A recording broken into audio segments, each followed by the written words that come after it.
Navruz bata. Бүгінгі қасиетті күн Наурыз күні той болсын деп ұйғарыпты бабам мұны. Күнменен түн теңелген қасиеті бар, ерекше басталады күннің нұры. Еліміз ырысты болсын, жеріміз жемісті болсын, патшамыз аман болсын, тыныштық баршамызға заман болсын.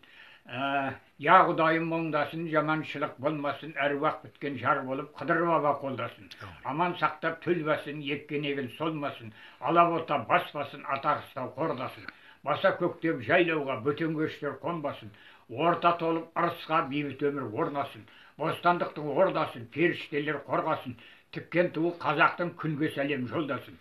Қапалы боп кәрия қалың ойға шомбасын, бесіктегі бөбектің бақайшағы тоңбасын, ұлыс күні ұлман қыз тайпалдырсын жорғасын, бізге қастық ойлаған дұшпан өзі сорласын, алыс жақын илансын, ақ батамыз сыйғалсын, шашыраған қазағым шоқтай болып жиналсын.